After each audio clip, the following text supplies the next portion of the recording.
Kembali di Kompas Petang, Saudara. Sejumlah aktivis menyebut korban tewas akibat protes nasional Iran mencapai lebih dari 2.000 orang. Sementara warga sudah bisa melakukan panggilan telepon ke luar negeri untuk pertama kalinya sejak pihak berwenang memutus komunikasi selama penindakan terhadap para demonstran. Human Rights Activist News Agency yang berbasis di Amerika Serikat menyebut jumlah korban jiwa yang tewas jauh melampaui korban dalam setiap putaran unjuk rasa atau kerusuhan lainnya di Iran selama puluhan tahun, bahkan mengingatkan pada kekacauan yang menyertai revolusi Iran di tahun 79. Sementara itu, sejumlah warga telah bisa melakukan sambungan komunikasi dan menggambarkan suasana Tehran yang dipenuhi aparat keamanan dan bangunan pemerintah yang terbakar.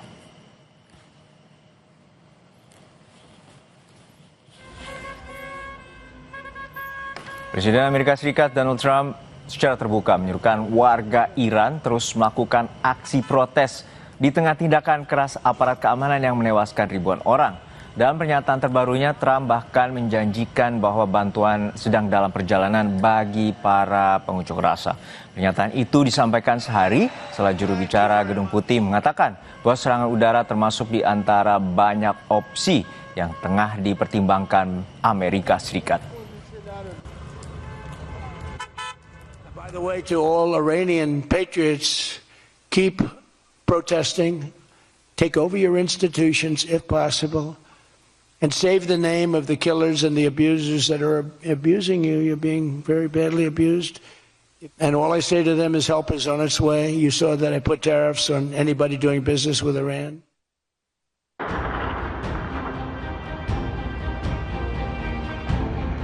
Gelombang demonstrasi yang melanda Iran memasuki fase paling mengkhawatirkan dalam beberapa dekade terakhir.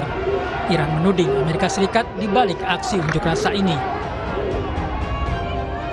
Kedutaan Besar Iran di Jakarta menjelaskan demo itu dipicu masalah ekonomi, tapi disusupi kejahatan terorganisir hingga menimbulkan korban jiwa. Pihak Iran menuding adanya kelompok yang memanfaatkan situasi politik di Iran untuk memancing warga Iran melakukan kerusuhan. Dalam beberapa kasus, unjuk rasa damai telah disalahgunakan secara sengaja oleh sejumlah kecil elemen kekerasan yang berafiliasi terhadap gerakan yang disetir dari luar, sehingga menyebabkan perusakan properti publik, penyerangan terhadap lembaga penegak hukum, dan penggunaan alat pembakar dan bahkan senjata api. Tulis Kedutaan Besar Iran di Jakarta dalam siaran pers yang diterima Kompas TV. Dosen Geostrategi dan Geopolitik Universitas Udayana, Evata Filomeno Borromeo Duarte menyebut dugaan campur tangan Amerika Serikat sangat kuat. Menurutnya, keterlibatan asing bukan berarti kedatangan pasukan militer, namun bisa saja dilakukan Amerika Serikat dengan menempatkan alat komunikasi di perbatasan Iran dengan tujuan untuk memantau kondisi dalam negeri Iran. Fakta teknisnya kita bisa sama-sama lihat bahwa pertama, ketika rezim Teheran mengaktifkan National Information Network atau intranet lokal mereka dan memastikan akses global demonstran itu terputus sementara. Nah, respon Amerika Serikat ini sangat teknis dan juga masif ya. Jadi saturasi satelit mereka akhirnya kita lihat bahwa masyarakat itu berharap agar ada aktivasi terminal-terminal Starlink ya di perbatasan barat Kurdistan, terus juga dan di Tenggara Sistan, Balukistan ya. Nah, meskipun Garda IRGC ini memiliki teknologi electronic jammers buatan Rusia yang efektif memblokir kurang lebih 30-50% sinyal, tetapi ternyata banyak yang lolos juga. Kemerosotan ekonomi menjadi inti tuntutan pengunjuk rasa terhadap penguasa. Unjuk rasa dimulai sejak 28 Desember lalu. Aparat semakin keras bertindak terhadap pengunjuk rasa setelah pemimpin tertinggi Iran Ayatollah Ali Khamenei menuding asing memanfaatkan unjuk rasa untuk mengacau Iran. Tim Liputan Kompas TV. Menteri Luar Negeri Sugiono mengungkapkan komunikasi dengan warga negara Indonesia di Iran mengalami kesulitan di tengah situasi yang terus memanas. Pemerintah mengimbau seluruh WNI di Iran untuk tetap waspada serta menghindari lokasi rawan sambil menyiapkan langkah antisipasi termasuk evakuasi jika diperlukan.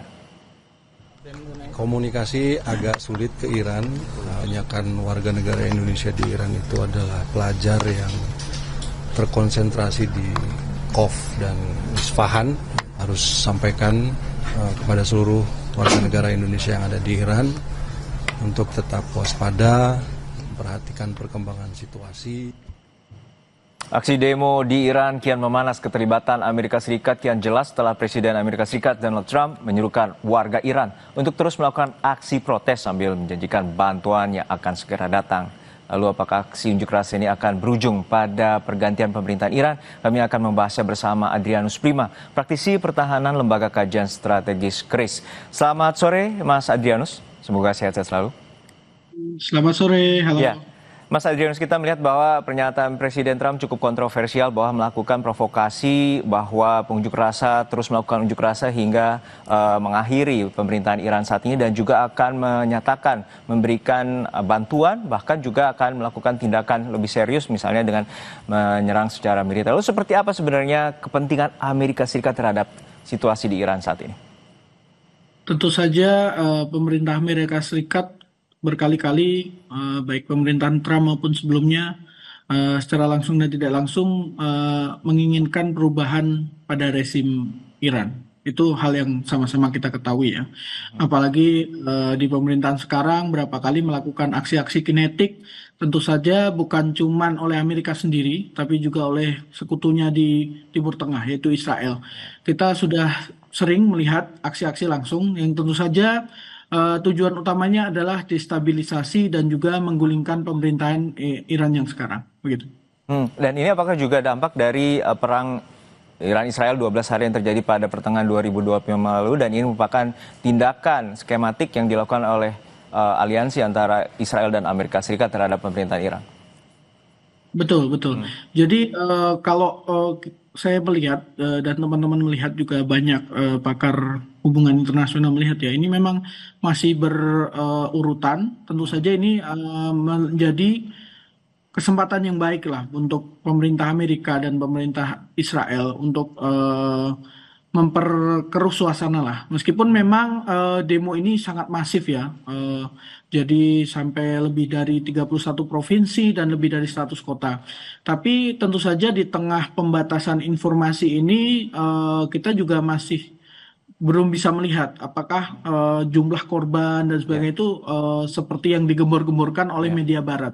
Ya, tentu estimasi korban jiwa ada yang menyatakan bahwa ratusan, bahkan untuk saat ini ada yang menyatakan ribuan bila berkaca pada human rights yang berasal dari Amerika Serikat. Namun untuk saat ini sebenarnya Anda melihat demonstrasi yang terjadi di Iran, dan tentu ini bukan kali ini saja bahwa demo di Iran ini telah berlangsung dalam 5 dekade terakhir. Lalu seperti apa krusial dan tuntutan mereka saat ini dipicu dengan krisis ekonomi dan juga memburuknya nilai mata uang real? Ya betul, tentu saja memang ini tentu saja akumulasi ya, karena kan sanksi internasional terhadap Iran ini terus menerus dan kemudian pada pemerintahan Trump ini makin diperketat. Tentu saja apalagi dengan adanya tuduhan bahwa pemerintah Iran itu lebih fokus untuk mendanai proksi-proksinya di kawasan. Tentu saja itu menjadi salah satu hal yang menjadi isu kuat dalam demonstrasi kali ini. Tapi tentu saja kita juga harus melihat bahwa memang salah satu tujuan sanksi ini adalah membuat rezim Iran itu bereaksi. Ya, Gitu. Untuk saat ini sebenarnya apa saja tindakan yang bisa istilah intervensi oleh Amerika Serikat terhadap Iran? Dan Presiden Trump menyatakan akan melakukan bantuan dan juga bahkan opsi mengirimkan pasukan ke sana. Betul. Jadi opsi kinetis itu pasti tetap akan ada ya, karena kita bisa lihat juga waktu mereka menyerang reaktor nuklir Iran, bagaimana mereka mampu melaksanakannya, meskipun memang ada beberapa diskusi terkait apakah serangan itu efektif dan tidak, tapi kita bisa melihat dari serangan itu bahwa Amerika dan tentu saja Israel dan berkaca di perang 12 hari, bagaimana Amerika dan Israel itu memiliki aset-aset di dalam negeri yang bisa membantu Amerika dan Israel jika mereka memutuskan untuk melakukan opsi kinetis atau serangan. Oke. Itu tentu saja kelihatan. Yang kedua, presiden yang dibuat oleh Amerika ketika dia melakukan penculikan terhadap Presiden Maduro. Oke. Saja menjadi ancaman yang sangat nyata karena meskipun masih banyak kontroversi dan tanda tanya tentang bagaimana kronologis sebenarnya yang terjadi di Venezuela, tapi tidak menutup kemungkinan bahwa Amerika akan mencoba opsi serupa di Iran. Artinya Anda melihat bahwa ada potensi Iran akan di Venezuela kan? Tentu saja ada, tapi kita harus melihat bahwa kalau secara struktur Iran itu lebih kompleks dibanding Venezuela. Ya. Betul.